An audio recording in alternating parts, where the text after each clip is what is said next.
আলহামদুলিল্লাহ বলি। আওয়াজ করে বলেন। বিদ্যুৎ চলে যাওয়া তো আপনারা আবার অন্যমনস্ক হয়েছেন। আল্লাহ পাকের ফয়সালা। ইসমে ভি খায়ের হ্যায়, ইসমে ভি খায়ের কি বলেন? ইসমে ভি, আওয়াজ করে বলেন। ইসমে ভি, ইসমে ভি খায়ের হ্যায়। বান্দার জন্য যা কল্যাণ তাই তো আল্লাহ করেন, এর ভেতরেও কোনো না কোনো কি আছে, কল্যাণ আছে। আল্লাহ তাআলা সবাই আবার দোনাহাত উপরে ওঠেন তো, শুনতেছেন যে এটা বুঝতেছি। আঙুল খুলেন, নাড়াচাড়া দেন, জবান খুলে বলেন আল্লাহু আকবার, আল্লাহু আকবার।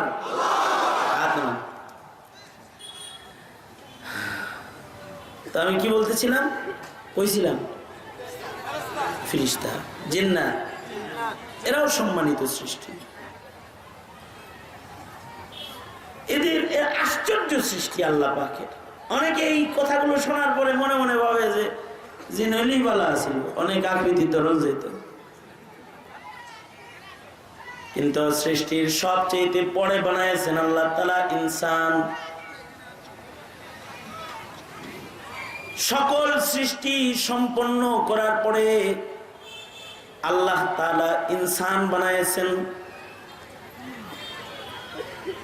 ইনসানকে আল্লাহ তাআলা নিজের খলিফা বানাইছেন। ইন্নী জাইলুম ফিল আরদি খলিফা। ইনসানকে আল্লাহ তাআলা সৃষ্টির শ্রেষ্ঠ মর্যাদা দান করেছেন। ওয়ালাকাদ কাররামনা বনি আদম। বনি আদমকে আল্লাহ তাআলা সম্মান দান করেছেন। ফেরেশতা, জিন, আসমান, জমিন, চাঁদ, সূর্য, যত সৃষ্টি আল্লাহ পাকের আছে, সকল সৃষ্টির ভেতরে ইনসান আল্লাহ পাকের শ্রেষ্ঠ সৃষ্টি। ইনসানের ভেতরে আছে হাবিবুল্লাহ, ইনসানের ভেতরে আছে কালিমুল্লাহ, ইনসানের ভেতরে আছে খলিলুল্লাহ। কোন ফেরেশতাকে আল্লাহ তাআলা হাবিবুল্লাহ বানান নাই, কোন ফেরেশতাকে খলিলুল্লাহ বানান নাই, কোন ফেরেশতা কালিমুল্লাহ উপাধিতে ভূষিত হয় নাই। ইনসান হাবিবুল্লাহ, ইনসান কালিমুল্লাহ, ইনসান খলিলুল্লাহ, ইনসান রূহুল্লাহ, ইনসান জবিহুল্লাহ। আল্লাহ পাকের কাছে সম্মানের আসনে ইনসান। ইনসানকে আল্লাহ তাআলা মর্যাদা দান করেছেন। ফেরেশতাদেরও প্রশ্ন ছিল, আল্লাহ মানুষ বানাবেন কেন? ওরা ফাসাদ করবে। নাহনু নুসাব্বিহু বিহামদিকা ওয়া নুকদ্দিসু লাক। আমরা আপনার পবিত্র সৃষ্টি, আমরা কখনো গুনাহ খাতা করি না। আমরা সব সময় আপনার তাসবিহ, আপনার ইবাদত, আপনার গোলামিতে আমরা নিয়োজিত। আল্লাহ তাআলা ফেরেশতাদেরকে জবাব দিয়েছেন, ইন্নী আ'লামু মা লা তা'লামুন। আমি তাদের কেন সম্মানিত করে খলিফা হিসেবে নির্বাচন করতেছি এটা আমি জানি, তোমরা জানো না। মাটির তৈরি আদম, মাটির তৈরি মানুষ, যাকে আল্লাহ তাআলা মাটির থেকে বানাইছেন, মিন আদিমিল আরদ। মানুষকে আল্লাহ তাআলা মাটির থেকে বানাইছেন। এই মাটির মানুষের এত সম্মান, তারা সৃষ্টির শ্রেষ্ঠ, তারা হাবিবুল্লাহ, তারা খলিলুল্লাহ। ফেরেশতাদের এটাও প্রশ্ন ছিল, আল্লাহ জমিনে কত মাখলুক আছে, কিন্তু কত ফিরিস্তা আছে, কত মানুষ আছে, কিন্তু কেউ আবার খলিলুল্লাহ কেন? আল্লাহ তাআলা ফিরিস্তাকে বলেছে কাছে যাও, গেলে টের পাবা খলিলুল্লাহ কেন। মানুষকে আল্লাহ তাআলা আলাদা বৈশিষ্ট্য দিয়ে আলাদা করে আল্লাহ তাআলা মানুষের সম্মানকে বৃদ্ধি করেছেন। শুকর করো মহামালিকের, যে মহান মালিক তোমাকে মানুষ বানিয়েছেন, গরু গাধা বানান নাই, জিন ফিরিস্তা অন্য কোন সৃষ্টি বানান নাই, তোমাকে ইনসান বানাইছেন। সৃষ্টিগত শ্রেষ্ঠত্ব তোমার, যে সৃষ্টিগত ভাবেই তুমি শ্রেষ্ঠ। মানুষ শ্রেষ্ঠ হওয়ার বহু কারণের ভেতরে দুনিয়াতে যে সব মাখলুক মানুষের গোলামি করে, হাত্তাকে যে মানুষটা নাফরমান, চাঁদ সূর্য ওর গোলামিও করে। যে মানুষটা মূর্তি পূজক, তাকেও সূর্য আলো দেয়, সেও অক্সিজেন ভোগ করে, সারা পৃথিবী ওর খেদমত করতে থাকে। কেন? এ কারণে ওর খেদমত সারা পৃথিবী করতে থাকে যে ওকে তো আল্লাহ তাআলা নিজের হাতে বানাইছে।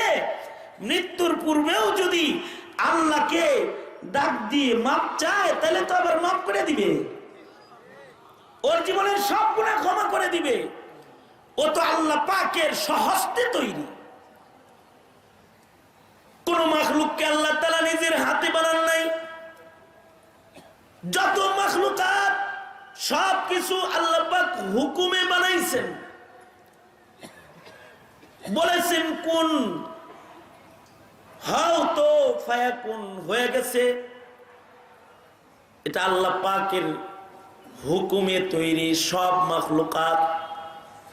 কিন্তু সরকার বলে মানুষ আল্লাহ পাকের এমন সৃষ্টি, যে সৃষ্টি আল্লাহ পাক শুধুই মাত্র হুকুম দিয়া বানায় নাই, যে সৃষ্টিতে আল্লাহ তাআলা নিজ হস্ত ব্যবহার করেছেন। সরকার বলেন খালাকাল্লাহু আদামা বিয়াদিহি, আল্লাহ তাআলা আদমকে, মানুষকে আল্লাহ তাআলা নিজ হাতে বানাইছেন।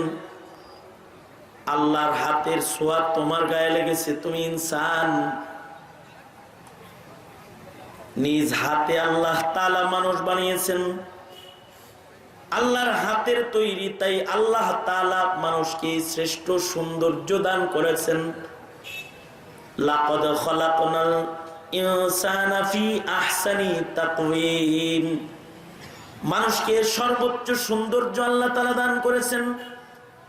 এ কারণেই পৃথিবীর কোন সৃষ্টি দেখে কেউ অজ্ঞান হয় না, কিন্তু মানুষ দেখে অজ্ঞান হয়ে গেছে, তাল হারায় গেছে। ইউসুফ আলাইহিস সালামকে এত সুন্দর করে আল্লাহ বানাইছেন। ইউসুফ আলাইহিস সালামকে এক নজর দেখে জুলাইখার বান্ধবীরা হাতের আপেল না কেটে আঙ্গুলি কেটে রক্ত বের করে ফেলেছে।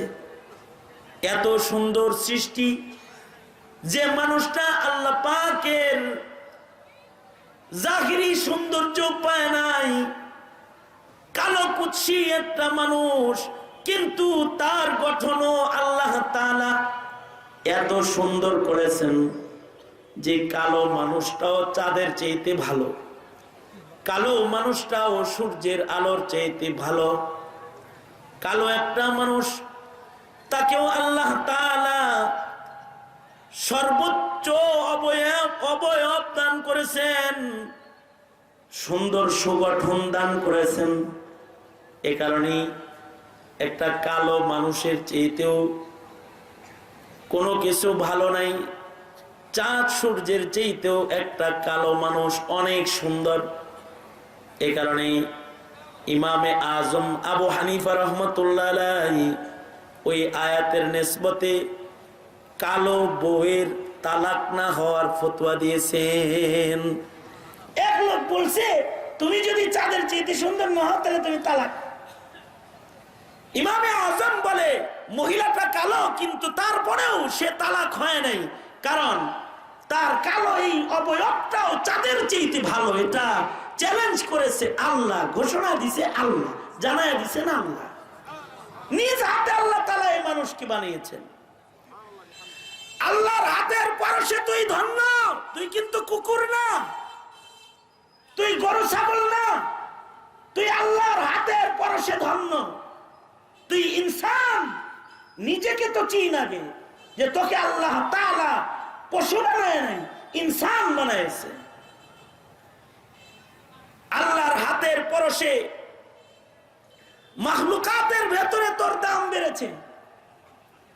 তুই কিনা গরু ছাগলের মতো যেখানে খুশি সেখানে গেলি, তাই তুই কি নিজে আল্লাহ পাকের হাতের মর্যাদা রাখলি? এই যে পাগড়ি বেচানো হয়েছে, ভালো হাত দিয়া পেঁচাইয়া দিছে। এই পাগড়িটা যদি দোকান থেকে গস কাপড় কিনে কিনে দিয়ে দিত তাহলে এটা দামি হতো না, কিন্তু এটা দিল দিনাজপুরের মুহাদ্দিসদেরকে জড়ো করে, ঢাকা থেকে মেহমান এনে এলাকার সম্মানিত মানুষদের সম্মানী হাতে একটি কাপড় ওর মাথায় তুলে দিল, যেন এই পাগড়ির মর্যাদা ও মত পর্যন্ত দেয়। হাতের পরশে পাগড়িটা এবার দোকানের সাধারণ কাপড় নয়, এটা আমার মর্যাদা পেয়েছে, এটা তাজের মর্যাদা পেয়েছে। হাতের পরশে 200 টাকার একটা ক্রেস্ট, এইটা মন্ত্রীর হাতে তুলে দেয়। আমি এক নেতার বাড়িতে গিয়েছি, সেখানে যে দেখি একটা মেডেল, একটা কাপ তার আলমিরায়, তার স্মৃতির আলমারিতে আছে, যাতে অনেক কিছু আছে, সেখানে একটি কাপ আর একটা মেডেলও আছে, যার নিচ দিয়ে লিখে রেখেছে এই মেডেল, এই কাপটি বঙ্গবন্ধুর হাতে পাওয়া। তার মানে এই কাপের মূল্য আর এই মেডেলটা, যেটা পিতলের ছোট্ট মেডেল, এটা তার স্মৃতির আলমিরায় যুগের পর যুগ জায়গা পাচ্ছে। কারণ হলো এই মেডেলে, এই কাপের সাথে বঙ্গবন্ধুর হাত লাগছে। এ কারণে এটি তার স্মৃতির আলমিরায় জায়গা পেয়ে গেছে, যাকে দেখে দেখেও সে শান্তি পায়। আমি তখন হেদায়েতুন নহু অথবা কাফিয়া সরজমে পড়ি, এরকম হবে। আমি যেহেতু হাফেজ না, তো পাগড়ি তো আর হেফজ করে হাসিল করি নাই। আব্বা হেফজখানায় দিয়েছিলেন, ভাইগা চলে আসছি। এই হুজুর হাফেজ, আরো যারা আছে অনেকে হাফেজে কোরআন, এরা যখন কোরআন শরীফ পড়ে তখন আমার হাওয়া করে কান্না আসে, কি লেগে হাফেজ হইলাম না। তো হিস শেষ করে তো পাগড়ি নিতে পারি নাই, তো অন্যের পাগড়ি পরা দেখে নিজেরও পাগড়ি পড়তে মনে চায়, শখ জাগে। হেদায়েতুন নহু কাফিয়া পড়ি হয়তো তখন। তো ওই সময় আমি খুব আয়নার সামনে দাঁড়ায় সুন্দর করে পাগড়ি বানতেছি, পাগড়ি মাথায় পেঁচাইতেছি। দৃশ্যটা আব্বা দেখছেন। আমার আব্বা জান এটা দেখে আমার ডাক দিচ্ছেন, ডাক দিয়ে গায়ে হেফজে তো পড়লি না, তোর জন্য একটা পাগড়ি রেখেছিলাম, যে পাগড়ি বাঁধার চাহাত যেহেতু আসছে, আয় নিজের হাতে একটি পাগড়ি পেঁচাইয়া দিই। তা আমার বাবার আলমারির থেকে 25-30 বছর আগের একটি পুরনো পাগড়ি, যে পাগড়িটি পীরজি হুজুর ও হাফিজি হুজুরের হাতে আমার বাবা হিফজ সম্পন্ন করার পরে এ পাগড়িটা ওই বুজুর্গরা আমার বাবার মাথায় পেঁচাইয়া দিয়েছিলেন। সেই পাগড়িটা 25 বছর পরে বের করছে, বের করে বলে কি, আয় এটি হাফিজি পীরজির হাতওয়ালা কাপড়, আয় আমি বাপ হয়ে তোর মাথায় নিজের হাতে এটাকে পেঁচাইয়া দিই। আলহামদুলিল্লাহ। এমনিতে জ্বালা যন্ত্রণায় থাকি, এটা আল্লাহ পাকের বরকত। কিছু এলাকায় গেলে কারেন্টের তার কেটে দেয়, কিছু এলাকায় বেদাতিরা লাইন কেটে দেয়, কিছু এলাকায় এতাতিরা মাইকের তার কেটে দেয়, কিছু এলাকায় এই আর কি এক তার থাকে না। আবার কিছু মাহফিলে আছে ইচ্ছা করে বিদ্যুৎ কানেকশনও খালি বারবার বন্ধ করে, আর এখানে না এক জায়গায় এরকম পড়ে যায়, বাটে পড়ে যায়, 10 মিনিট পর পর বিদ্যুৎ যায়, 10 মিনিট পর পর বিদ্যুৎ আসে। আস্ত দুষ্টামি করে বসে বসে অনেক সময়। কেন করে? ওই যে যে কথাগুলো হয় ওখানে হয়তো এমন কেউ বসে আছে তার ওগুলো ভাল লাগে না, এরকমও হয়। এখানে না, এখানে হয় নাই, এখানে হয় নাই, আমি কোনো দোষ দিতে দিই না, এগুলো হালত বলতেছি আর কি। আল্লাহু আকবার, জোরে বলেন, আরো জোরে বলেন। আমি যে কথাটা বলার জন্য এই ভূমিকা টানতেছি, একেবারে লাস্ট জায়গায় চলে আসছে, আমি প্রায় একটা কথা বলার জন্য এই ভূমিকাটা টানতেছি। তো মোহতারাম হাজিরিন, পাগড়িটা আমার মাথায় পেঁচায় দিয়ে বললেন যে এটি হাফিজজির হাতের পাগড়ি। তার মনে একটি কাপড় পুরনো হয়ে গেছে, 25-30 বছর বয়স এটার, কিন্তু এই কাপড়টারও অনেক দাম। মুসলিম শরীফের হাদিসে পেলাম এক গোলামের কাছে একটা পুরান চাদরেরও অনেক দাম। কিতাবুল জানায়েজ, আল্লাহর রাসূল সাল্লাল্লাহু আলাইহি ওয়াসাল্লাম ইন্তেকাল করলে নবীজির লাশ মুবারক, দেহ মুবারক যখন কবরে নামানো হইতেছে, এর আগ দিয়া মাওলা রাসূলুল্লাহ সাল্লাল্লাহু আলাইহি ওয়াসাল্লামের গোলাম এসে নবী পাকের কবরের ভেতরে একটি পুরানো চাদর বিছায়া দিল। এটা পুরানো চাদর নবীজির কবরে বিছায়া দিছে। কারোর কবরে বিছানা করা জায়েজ নাই। আবু বকরের কবরে বিছানা নাই, উমরের কবরে বিছানা নাই, উসমান, আলী, সাহাবায়ে কেরাম রিজওয়ানুল্লাহি আলাইহিম আজমাইন কারোর কবরে বিছানা নাই। কোন পীরের কবরে বিছানা নাই, কোন আমির বাদশার কবরেও বিছানা নাই। এমনকি ঈসা আলাইহিস সালাতু ওয়াস সালাম এই পৃথিবীতে আসবেন এবং নবী পাকের রওজায়ে আতহারের পাশে নির্ধারিত কবরের জায়গায় তিনি শায়িত হবেন। ঈসা আলাইহিস সালামের কবরেও কাফন ছাড়া অতিরিক্ত কোনো কাপড় বিছানো হবে না। কোন মাইয়িতের কবরে অতিরিক্ত কাপড় বিছানো জায়েজ নাই। অবশ্য বিদআতীরা নিজ পীরের কবরে তোশক বিছায়, ওইগুলো আপনাদের এলাকায় নাই, এটা ভিন্ন এলাকার। মানে পীর সাহেবের কবরে কি বিছায়? কি দেখি অষ্টম আশ্চর্য লাগতেছে, বুঝেন না? কি বিছায়? তোশক বিছায়, তোশক, তোশক। আরে একজনের কবরে তো খাটও বানায় দিছে, জাজিম, খাট, লেপ সব বানায় দিছে। তো সব বিদআতি তাতি যত আছে ঝামেলা আছে, যা এদের কাছেও কিছু দলিল থাকে, দলিল ছাড়া তো কোনো মানুষ নাই।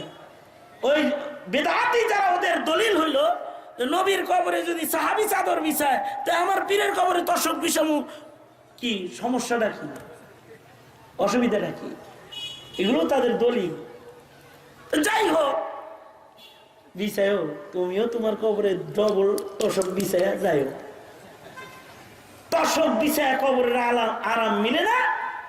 মানব দেহ রবের হাতের তৈরি, রবের হুকুম দিয়ে যারা রবের হাতে বানানো বডিকে পরিচালনা করে হায়াতের শেষ প্রান্তে পৌঁছে যায়, এদের কবরে বিছানা লাগে না। এদের কবরের বিছানা আল্লাহ তাআলা নিজের কুদরতি হাতে বিছায়া দেয়। আল্লাহু আকবার, আল্লাহ নিজের কুদরতি হাতে বিছায়া দেয়। আর যদি আল্লাহর হাতের সম্মান কেউ না রাখে, তো জাহান্নামের আগুনের খণ্ড তার কবরে ঢুকায়া দেয়, তার কবর হুফরাতুম মিন হুফারিন নার হয়ে যায়। লেপ বিছাইলেও আগুন জ্বলবে ভালো, তোশক কম্বল নিয়েও আগুন জ্বলবে ভালো। এগুলো আরাম, এইভাবে আরাম না। তো বহরহাল আমি যেটা বলতে চাই, মুসলিম শরীফের riwayat, আল্লাহর রাসূলের কবরে একটি পুরাতন চাদর বিছায়া দিল এক গোলাম। সাহাবীরা জিজ্ঞাসা করলো, এই নবীজির কবরে কাপড় বিছাস কেন, এ চাদর বিছাও কেন?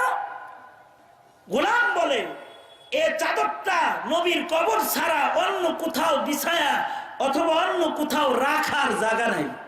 আল্লাহু আকবার। দেখো না, এই চাদরটা পুরাতন হয়ে গেছে, নবীজির গায়ে এটা অনেক লেগেছে, নবীজির দেহ মুবারকের সাথে চাদর এত বেশি লেগেছে যে এই চাদর অন্য কারোর শরীরে রাখলে এই চাদরের সম্মান নষ্ট হয়ে যাবে। তাই নবীর চাদর নবীর বিছানায় আমি বিছায়া দিলাম, নবীর পিঠের নিচেই বিছায়া দিলাম। নবী আলাইহিস সালামের পিঠের নিচে আবেগে এই কাম করে ফেলাইছে, চাদর বিছায়া দিছে। সাহাবীরাও আর কথা বলতে পারে নাই। আসলে এটা আল্লাহর ফয়সালা এরকমই যে এটা নবীজির শান। পৃথিবীর কারোর কবরের বিছানা না থাকলেও হাবিবুল্লাহর কবরেও বিছানা থাকবে। আল্লাহু আকবার, জোরে করে বলেন। হাবিবুল্লাহর কবরেও বিছানা থাকবে। হাসরের কঠিন ময়দানে কারোর জন্য নির্ধারিত কোনো আসন থাকবে না। সবাই যার যার জায়গায় দাঁড়িয়ে ইয়া নফসি নফসি করতে থাকবে, কিন্তু সেখানেও হাবিবুল্লাহ মাকামে মাহমুদে থাকবে। আল্লাহু আকবার বলেন। আল্লাহু আকবার। নবী আলাইহিস সালাতু ওয়াস সালামের শান, নবীজির কবরের ভেতরে চাদর এটা যেমন নবীজির শান, হাসরে নবীজির মাকামে মাহমুদ এটা যেমন নবীর শান, দুনিয়াতে খাতমে নবুয়ত এটাও নবীজির শান।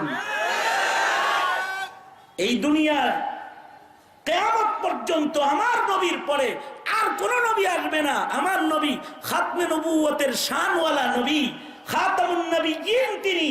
তার এ শান, এ শানের উপরে কেউ যদি আক্রমণ করে তাহলে সব বেঈমান, সে কাফের হয়ে যায়, বেঈমান হয়ে যায়। নবী আলাইহিস সালামের শানে আক্রমণ করলে সেও বেঈমান। আল্লাহ পাকের শানে আক্রমণ করলে যেরকম বেঈমান, নবীর শানে আক্রমণ করলেও বেঈমান। নবীজির আলাদা শান, আমার নবীর আলাদা শান। নবীজির কবরে বিছানা, আমার নবীর আলাদা শান। নবীজি আরশ পর্যন্ত গিয়েছেন, নবী আলাইহিস সালাতু ওয়াস সালাম আরশে গিয়েছেন, এটা নবীজির শান। এই রজবে নবীজির মিরাজ হয়েছে, এটা নবীজির শান। আল্লাহু আকবার, জোরে জোরে বলেন। তাস্তাকবির রাসূল বিজামিই কামালাতিহি, নবী পাকের সকল কামালাতকে বিশ্বাস করা ঈমান। যদি একটি কামালাতের একটাকে কেউ যদি বিশ্বাস না করে তাহলে সে বেঈমান, সে কাফের, সে কাফের হয়ে যাবে, বেঈমান হয়ে যাবে। সঙ্গত কারণেই মির্জা গোলাম আহমদ কাদিয়ানীর অনুসারীরা কাফের। আওয়াজ করে জোরে বলেন ঠিক না ঠিক, জোরে আওয়াজ করে বলেন। কাদিয়ানীরা কি, জোরে বলেন। কাদিয়ানীকে যারা কাফের বলে না তারা কি? কাদিয়ানীকে যারা কাফের মনে করে না তারা কি? বলেন, আরো যারা বলেন। কাদিয়ানীরা কাফের। কেন? ওরা নবীজির শান মানে না। নবী আলাইহিস সালাতু ওয়াস সালামের শানে আক্রমণকারী। লা ইলাহা ইল্লাল্লাহতে আক্রমণ করলে যেমন বেঈমান, মুহাম্মাদুর রাসূলুল্লাহ এর উপরে আক্রমণ করলেও সে বেঈমান। আমার নবী যে শেষ নবী, নবীজির এই শান বলেছেন কে? মা কানা মুহাম্মাদুন আবা আহাদিন মির রিজালিকুম ওয়ালাকির রাসূলুল্লাহ, ওয়ালাকির রাসূলুল্লাহি ওয়া খাতামান নাবিয়্যিন ওয়া কানা আল্লাহু বিকুল্লি শাইইন আলিমা। আল্লাহর রাসূল নিজে বলেন, আনা খাতামুন নাবিয়্যিন লা নাবিয়্যা বাদি। তা সে নবীজি আরো নিজের আলোচনায় করেন, লাউ কানা বাদি নাবিয়্যুন লাকানা উমর। কিয়ামত পর্যন্ত নবী পাকের নবুয়ত, খাতমে নবুয়ত, আর কেউ নবী হিসেবে দুনিয়াতে আসবে না, এটা নবীজির শান। নবীজি বলেন, আমার পরে কেউ যদি নবী হতো তাহলে ওমর কি নবী বানানো হতো। ওমর যেহেতু নবী হয় নাই, কিয়ামত পর্যন্ত আর কেউ নবী হবে না। কিন্তু মির্জা গোলাম কাদিয়ানী কখনো দাবি করেছে সে নবী, কখনো দাবি করেছে সে ঈসা, কখনো সে দাবি করেছে সে কোরআনের ভুল ধরতে আগমন করেছে। কখনো সে তার কিতাবে বলেছে মাই মুহাম্মদ সে আফজাল হুঁ, আমি মুহাম্মদের চেয়ে উত্তম। অথচ মাখলুকাতের ভেতরে যেমন মানুষ শ্রেষ্ঠ, মানুষের ভেতরে মুহাম্মদুর রাসূলুল্লাহ সাল্লাল্লাহু আলাইহি ওয়াসাল্লাম শ্রেষ্ঠ। অর্থাৎ আল্লাহর পরেই যার মর্যাদা তিনি হলেন মুহাম্মদুর রাসূলুল্লাহ সাল্লাল্লাহু আলাইহি ওয়াসাল্লাম। আল্লাহর রাসূল সাল্লাল্লাহু আলাইহি সাল্লামের, নবী আলাইহিস সালাতু ওয়াস সালামের শরীরের স্পর্শ যে কাপড়ে লেগেছে এই কাপড়টারও অনেক দাম। এই কারণে আম্মা জান খাদিজাতুল কুবরা কবরে যাওয়ার আগে নবীজির কাছে একটি জামা তলব করলেন, কাফন। বললেন ওগো আল্লাহর নবী, আমাকে আপনার গায়ের একটা জামা দেন, কাফন বানায় নিয়ে যাব। খাদিজার কল্পনা হলো নবীর গায়ের জামা কাফন হয়ে কবরে গেলে কবরে আযাব ঢুকবে না। নবীর গায়ের জামাটার অনেক দাম। হাবিবে কিবরিয়া নবীর গায়ের সাথে যে মাটিটা লেগে আছে আল্লাহর কাছে ওই মাটিটার দাম আরশের চাইতেও অনেক বেশি দামি। এ কারণেই তো সরওয়ারে দু আলম এই মেরাজের রাতে, মেরাজে যখন সফরে আল্লাহর নবী আরশে আজিম পর্যন্ত চলে গেছেন, আল্লাহর রাসূল সাল্লাল্লাহু আলাইহি ওয়াসাল্লাম জুতা খুলে আরশে কদম রাখতে চান। আল্লাহ তাআলা তার বন্ধুকে বলে, বন্ধু আপনার পায়ের জুতা খুলতে হবে না, আপনার জুতার নিচের ধুলায় আরশ আজ ধন্য হবে, জুতা খুলবেন না, জুতা সহ কদম রাখুন। নবী আলাইহিস সালাতু ওয়াস সালামের পায়ের স্পর্শের বরকতে জুতারও অনেক দাম। নবীজির হাতের স্পর্শে একটা লাঠির অনেক দাম। এ কারণে হাদিসে পাকে আছে এক সাহাবী নবীর হাতের লাঠি কবরে নিয়ে যায়।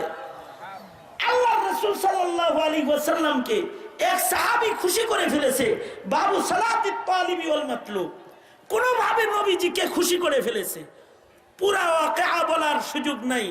মাওজায়ে ইস্তিশহাব যে জায়গাটা, শুধু ওইটুকুন যে আল্লাহর রাসূলকে খুশি করে ফেলছে। আল্লাহর রাসূল বললেন আমি তোমার উপরে খুশি হয়ে গেছি, কিছু চাই না। সাহাবী বলে আপনার হাতের লাঠিটা আমারে দেন। আল্লাহর নবী নিজের হাতের লাঠি সাহাবীকে দিয়ে দিলেন। আল্লাহর রাসূল সাল্লাল্লাহু আলাইহি ওয়াসাল্লামের হাতের এই লাঠি সাহাবী বাড়িতে নিয়ে বলে কি আপনজনদেরকে, এইটাকে এই যে মখমল দিয়ে পেঁচায় রেখে দিলাম, সুগন্ধি দিয়া সাজায় রেখে দিলাম, আমি মরে গেলে এই লাঠিটা আমার কবরে দিয়ে দিবি, কারণ এটা আমার নবীর হাতের লাঠি। আমার মন বলে আমার নবীর হাতের লাঠি আমার কবরে থাকলে ওই কবরে আগুন ধরবে না। আল্লাহু আকবার। নবী পাকের হাতের লাঠি, নবীজির হাতের লাঠি, এটাকে আল্লাহ তাআলা এত দামি বানাইছেন যে সাহাবী এটাকে কবরে নিয়ে যাইতেছে।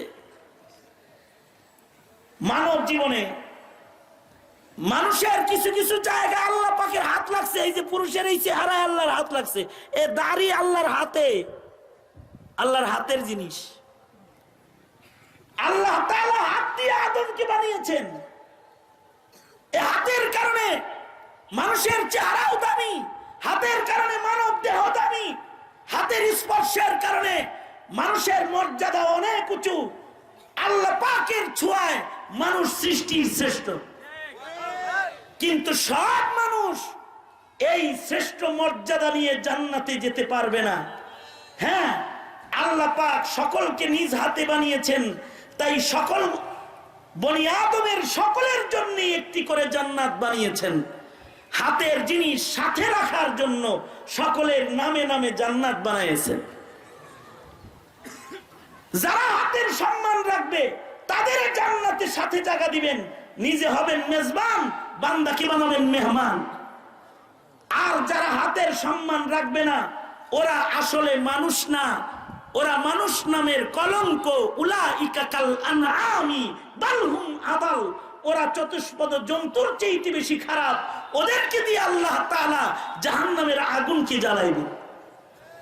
মুহতারাম হাজিরিন, সব সময় দিলের ভেতরে এই জিনিসটা রাখা চাই যে আমি আল্লাহ পাকের হাতের তৈরি। আল্লাহ পাকের হাতের তৈরি মানুষকে দুনিয়াতে কাউকে কাউকে আল্লাহ তাআলা বিশেষ বিশেষ নিয়ামত আলাদাভাবে দান করেন। তারা মানুষের ভেতরে আবার শ্রেষ্ঠ মানুষ। কাউকে আল্লাহ নবুয়ত দান করেছেন, তারা মানুষের ভেতরে শ্রেষ্ঠ মানুষ। কাউকে খতমে নবুয়ত দান করেছেন, তিনি নবীদের ভেতরেও শ্রেষ্ঠ মানুষ, তিনি ইমামুল মুরসালিন। কাউকে আর নবুয়ত হয়তো দিবেন না, কিন্তু এই মানুষের ভেতরে কিছু মানুষকে আল্লাহ তাআলা ইলমের নূর দান করবেন। নবুয়তের নূর না দিলেও ইলমের নূর দান করবেন। লা ইস্তাবিল আমা ওয়াল বাসীর, মানুষের ভেতরে ইলমওয়ালা আর ইলম ছাড়া এই দুই দল সমান না। খায়রুকুম মান তাআল্লামাল কুরআনা ওয়া আল্লামা, সবাই মানুষ, সবাই এক দামের মানুষ না। তোমার কাছে ইলম নাই, তুমি ওই দামের মানুষ না। যার কাছে ইলম আছে সে যেই দামের মানুষ, তার দাম ভিন্ন, তার কাছে আলাদা কিছু নিয়ামত আছে। জাহিরি নিয়ামতের কারণে যেমন মানুষের মর্যাদা বেশি হয়, বাতিনি নিয়ামতের কারণেও মানুষের মর্যাদা বেশি হয়। যেমন একজনের চোখ আছে আর একজনের চোখ নেই, চোখ ওলাটার দাম না চোখ সারাটার দাম। একজনের হাত দুইটা আছে আর একজনের একটা নাই, হাত ওলাটার দাম নাকি হাত সারাটার দাম? হাত ওলাটার দাম। এগুলো জাহিরি নিয়ামত। আর বাতিনি কিছু নিয়ামত আছে, ইমানের নিয়ামত, বাতিনি নিয়ামত, মুহাব্বতের নিয়ামত, বাতিনি নিয়ামত, তাকওয়ার নিয়ামত, বাতিনি নিয়ামত, কলবের নিয়ামত, ইলমের নিয়ামত, বাতিনি নিয়ামত, ইখলাসের নিয়ামত, বাতিনি নিয়ামত। এই নিয়ামতের ধনগুলো যাদের মালিকানায় এসে যায়, ওরা সাধারণ মানুষ থাকে না, ওরাও আল্লাহ পাকের ওলিউল্লাহ হয়ে যায়। যারা ওলিউল্লাহ হয়ে যায় তাদের কোনো চিন্তা নাই, না দুনিয়াতে, না কবরে, না হাসরে। আল্লাহ পাকই তাদের জিম্মাদার। আলা ইন্না আউলিয়া আল্লাহি লা খাউফুন আলাইহিম ওয়ালা হুম ইয়াহজানুন।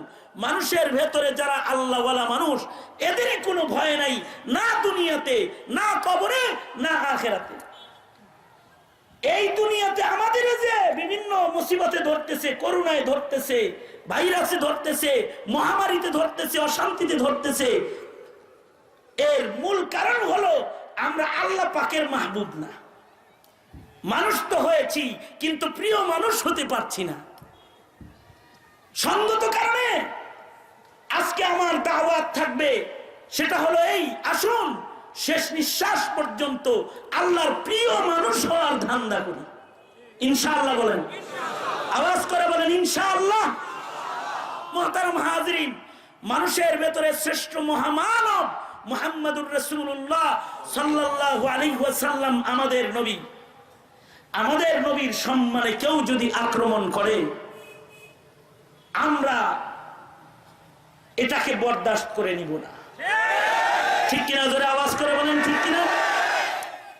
বাংলাদেশের এই কাদিয়ানী সম্প্রদায় যারা আমাদের নবীর ইজ্জতে আক্রমণকারী, এদেরকে আমরা বরদাস্ত করব না।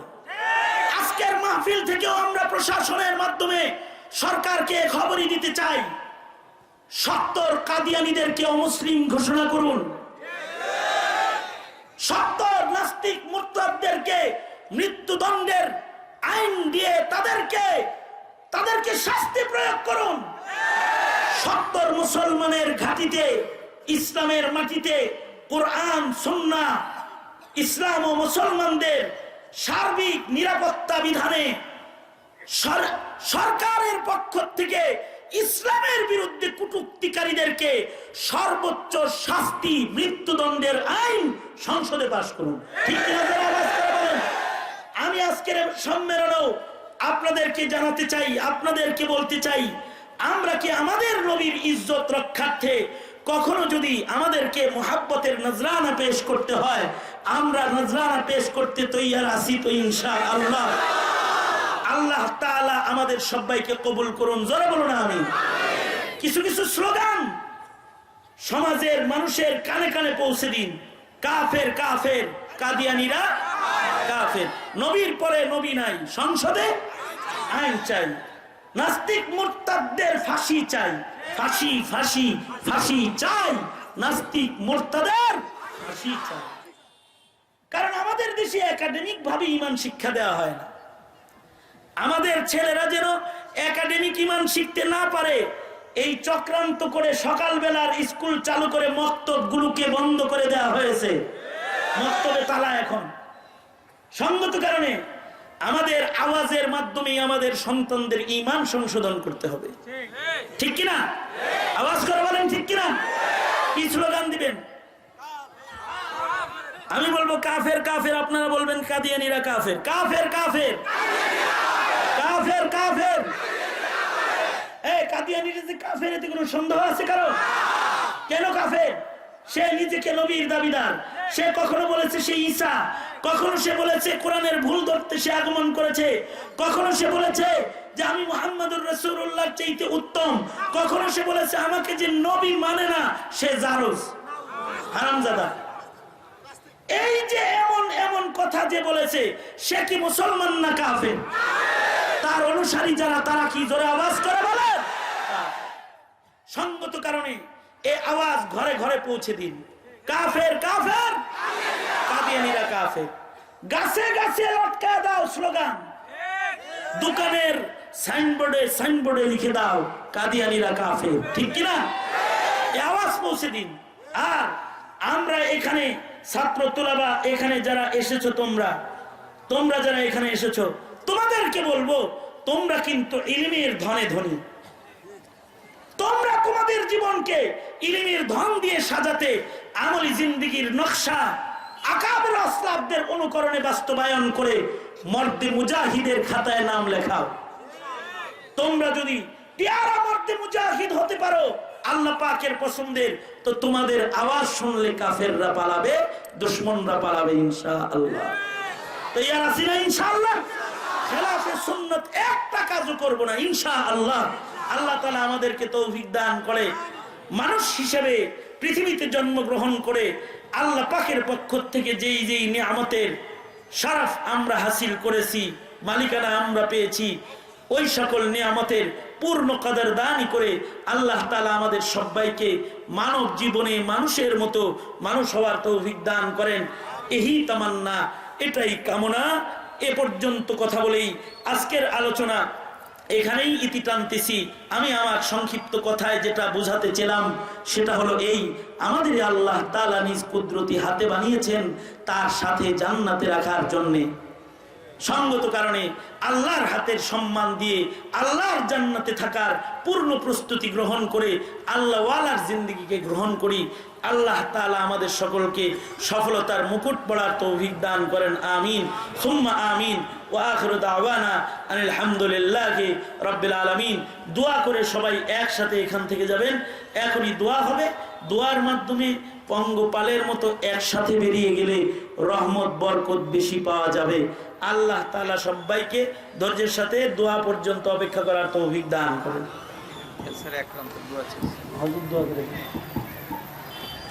আর কেউ আছে? পাশে কবরস্থানে অনেক মাইয়েতরা ঘুমিয়ে রয়েছে, তাদের জন্য দোয়া করবেন। এই মাদ্রাসার মুআবিনিন যারা, কমিটির সদস্য যারা, তাদের জন্য দোয়া করবেন। অনেক অসুস্থ, তাদের জন্য দোয়া করবেন। এক ক্যান্সারের রোগী আপনাদের কাছে দোয়া প্রার্থী হয়েছে, তাদের জন্য দোয়া করবেন। আল্লাহ তাআলা অসুস্থ রোগী যারা, তাদেরকে শিফা দান করে। এই মাদ্রাসার অনেকে মারা গেছে কমিটির সদস্য, তাদেরকে আল্লাহ তাআলা জান্নাত দান করে। সবাই সবার জন্য দোয়া। বিল খুসুস আমির হিফাজত আল্লামা আহমদ শফি দামাত বরকাতুহুম শেখুল ইসলামের জন্য দোয়া করি। আল্লাহ তাআলা শেখুল ইসলামের হায়াতে কাদিয়ানীদেরকে অমুসলিম ঘোষণা করায় আল্লাহ তাআলা বাংলার মাটিতে। জোরে বলেন আমিন। আওয়াজ করে বলেন আমিন।